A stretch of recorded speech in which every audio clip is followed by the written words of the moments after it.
Hi welcome back to this new lecture. अब इस lecture में हम हेडर और फुटर सेटअप करना सीखेंगे। हेडर क्या होता है? आपके ब्लॉग का सबसे टॉप वाला जो एरिया होता है, इसे हम हेडर कहते हैं।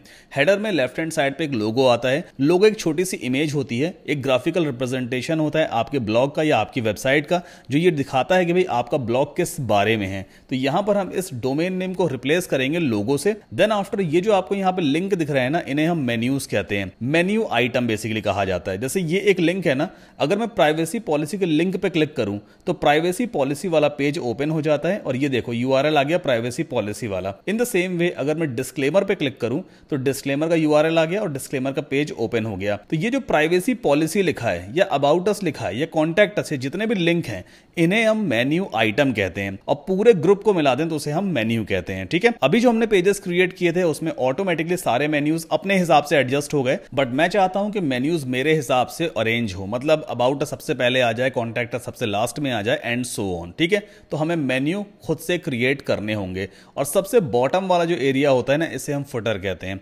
इसमें कॉपीराइट का एक सिंबल आ जाता है, ईयर आ सकता है जो करंट ईयर है, आप अपना नाम डाल सकते हो, अपने नाम को एंकर टेक्स्ट में कन्वर्ट करके अपनी पर्सनल वेबसाइट का लिंक भी लगा सकते हो और आपके पास वेबसाइट है तो फुटर में हम छोटे मोटे लिंक्स वगैरह लगा देते हैं। चलो सबसे पहले हम मेन्यू क्रिएट करेंगे। मेन्यू क्रिएट करने के लिए आपको अपीयरेंस में यहां पर मेन्यू ऑप्शन मिलेगा, लेट्स क्लिक ऑन इट। सो अभी आप देखो यहां पे मेन्यू नेम डाला हुआ है मेन्यू 1, मतलब मेन्यू 1 नाम का एक मेन्यू बन गया है जिसके अंदर ये सारे मेन्यू आइटम्स ऑटोमेटिकली ऐड हो चुके हैं ना, ये सारे पेजेस हैं। देखो अबाउट अस के आगे क्या लिखा है? पेज लिखा है, मतलब ये वही वाला पेज है जो हमने क्रिएट किया था, मेन्यू आइटम के तौर पे अपने आप ऐड हो गया। सिमिलरली एफिलिएट डिस्क्लोजर भी ऐड हो गया है, contact us, disclaimer and terms of service. यहां पे एक होम नाम का मेन्यू भी ऐड हुआ है, लेकिन यहां पर अगर आप देखोगे ना तो ये एज अ कस्टम लिंक है। वर्डप्रेस में पहले से ही होम नाम का एक मेन्यू बन जाता है जो as a custom link set होता है, इसे हम हटा देंगे।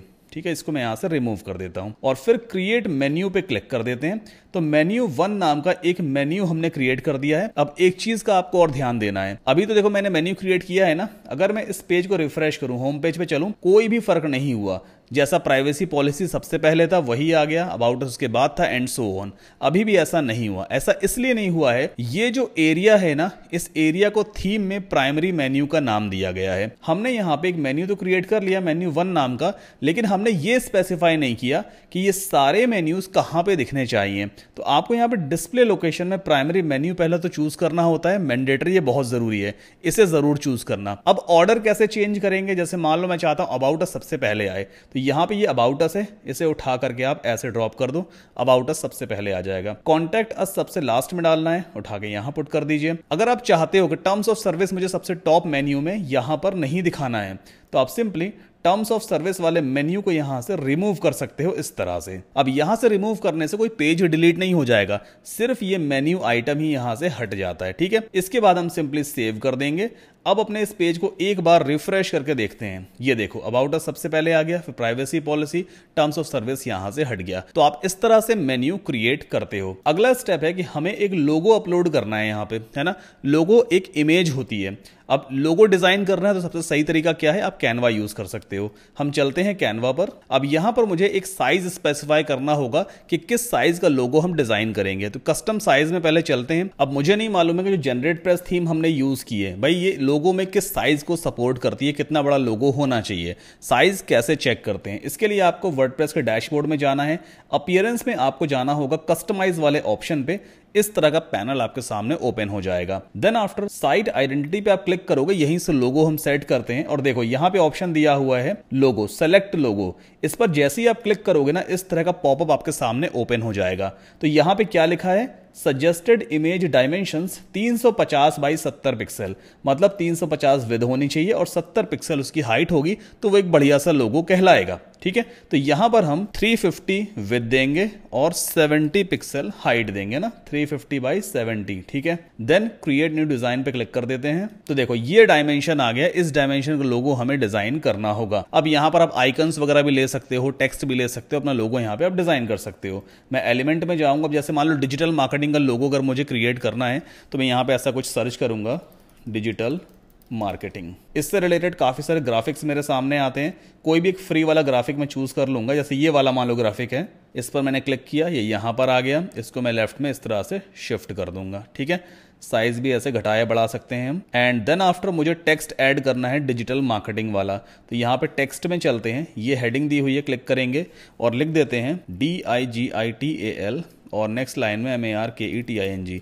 ये ऐसा भी कर सकते हैं, डिजिटल को अलग फॉन्ट में लिखेंगे और मार्केटिंग को अलग फॉन्ट में लिखते हैं, ठीक है। आप साइज इसका इस तरह से बढ़ा भी सकते हो, ये हो गया डिजिटल।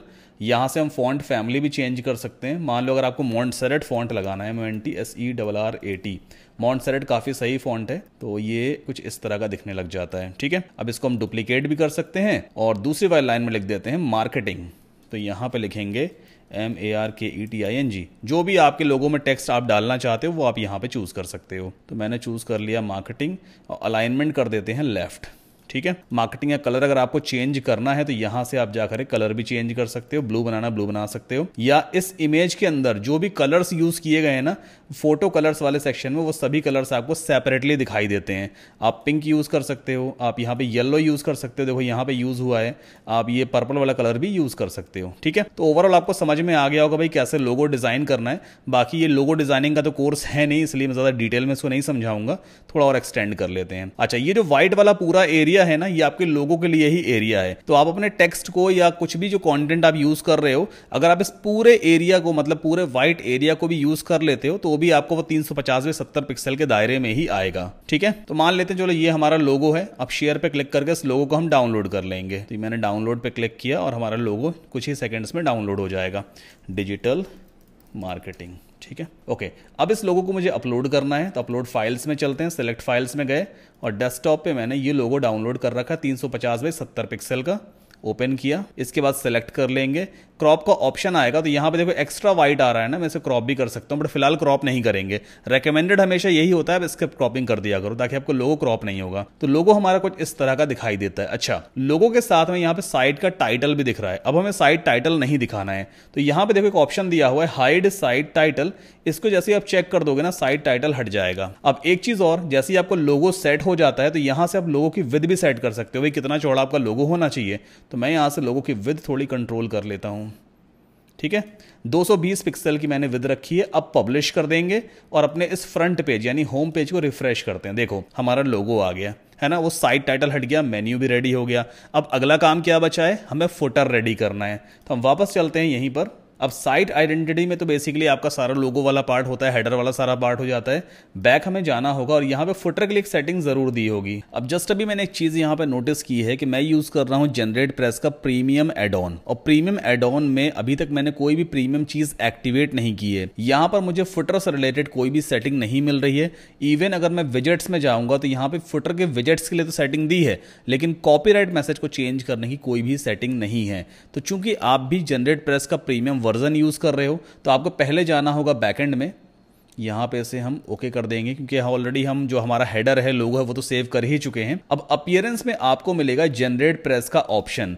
ये ऑप्शन तभी मिलेगा जब आपने जनरेट प्रेस का प्रीमियम वर्जन एक्टिवेट कर रखा है, जो मैंने आपको प्रोवाइड किया अगर आपने होस्टिंगर से वेब होस्टिंग हमारा लिंक यूज करके ली थी तो, ठीक है। तो यहां पर आप देखो मॉड्यूल्स दिया हुआ है ना, मॉड्यूल्स में एक प्रीमियम मॉड्यूल है कॉपीराइट का, इसे हमें एक्टिवेट करना होगा। अब देखो मॉड्यूल एक्टिवेट हो गया। अब वापस चलते हैं अपीयरेंस में कस्टमाइज पर। तो अब हमें जाना होगा लेआउट में, और लेआउट में आपको ऑप्शन मिलेगा फुटर का। नाउ यहां पर देखो एक नया बार आ गया या एक बॉक्स आ गया हमारे सामने कॉपीराइट, जिसके अंदर हम कॉपीराइट टेक्स्ट अपना खुद का लिख सकते हैं। अगर आप करंट ईयर दिखाना चाहते हो तो फिर आप इस वेरिएबल को यूज करोगे, ये ऑटोमेटिकली करंट ईयर फेच करेगा। मतलब अगर आप इसे कॉपी करके यहां पे पेस्ट कर देते हो तो अभी 2024 चल रहा है तो 2024 दिखाएगा फुटर में। जब नेक्स्ट ईयर 2025 आ जाएगा ना तो अपने आप फुटर में 2025 दिखाने लग जाएगा। ये वेरिएबल कुछ इसी तरह से काम करता है। तो कॉपीराइट का सिंबल दिखाने के लिए हम यहां पे यूज करेंगे ये वाला वेरिएबल। पहले इसको मैं यूज कर लेता हूं, ओके। इसके बाद थोड़ा स्पेस देंगे एंड देन यहां पे हम करंट ईयर वाला ये वेरिएबल यूज कर लेते हैं, सॉरी, ओके, इस तरह से। एंड देन ऐसा कुछ मैं यहां पे लिख सकता हूं ऑल राइट्स रिजर्व्ड, और यहां पे ऐसा भी लिख सकते हैं ब्लॉग बाय सद्दाम कासिम, ठीक है। एंड देन फुटर को एक बार चेक कर लेते हैं। देखो यहाँ पे फुटर अपडेट हो गया ना, है ना। इसके बाद पब्लिश कर देते हैं। और एक बार अपने इस फ्रंट पेज को रिफ्रेश भी करेंगे तो यहाँ पर आप देखो ये कॉपीराइट हमारा प्रॉपर तरीके से अपडेट हो चुका है। अब एक चीज और, यहाँ से हमने कुछ मेन्यू हटा दिए थे, जैसे टर्म्स एंड कंडीशन वाला मेन्यू था, मैंने हेडर में नहीं दिखाया, तो अब उस मेन्यू को हमें फुटर में भी तो दिखाना पड़ेगा ना, क्योंकि सारे लीगल पेजेस जो लिंक्स है ना वो हमारे वेबसाइट पे, हमारे ब्लॉग पे मौजूद होने चाहिए, तभी मोनेटाइजेशन के लिए अप्रूवल मिलता है। तो इसके लिए वापस हमें जाना है और यहाँ पर आप जाओगे तो विजेट्स वाला सेक्शन मिलेगा, let's click on it. Widgets में आपको कई सारे विजेट्स यहाँ मिलते हैं, एक है फुटर बार, इस पर हम क्लिक करेंगे और यहाँ पर आप प्लस पे क्लिक करोगे। देन इसके बाद देखते हैं लिंक नाम का कोई हमें मिल जाता है क्या विजेट, लिंक नहीं मिला और बटन मिल गया, बटन में चलो क्लिक कर लेते हैं और यहाँ बटन में टेक्स्ट मान लो हम रख देंगे ऐसा कुछ, टर्म्स एंड कंडीशंस, या टर्म्स ऑफ सर्विस भी आप दे सकते हो, और इस बटन में आपको लिंक लगाना पड़ेगा, कौन सा, टर्म्स वाले पेज का। तो वापस चलते हैं अपने वर्डप्रेस के डैशबोर्ड में, यहाँ पे पेजेस में जाएंगे और टर्म्स ऑफ सर्विस वाला पेज ये है, व्यू पे क्लिक करते हैं, ये आपको सबसे टॉप पे लिंक मिलेगा, आपको यहाँ से कॉपी कर लेना है, वापस आएंगे। अब इस बटन में यहाँ पे देखो आपको मिल जाएगा लिंक वाला ऑप्शन, क्लिक करना है, जैसे हमने नहीं लिंक वगैरह क्रिएट किए थे सेम वैसे ही इंटरनल लिंक्स वगैरह, इसके बाद क्लिक कर देना।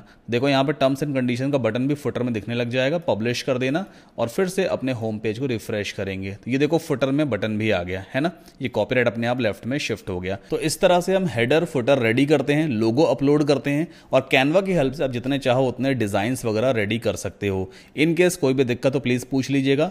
Let's jump on the next lecture.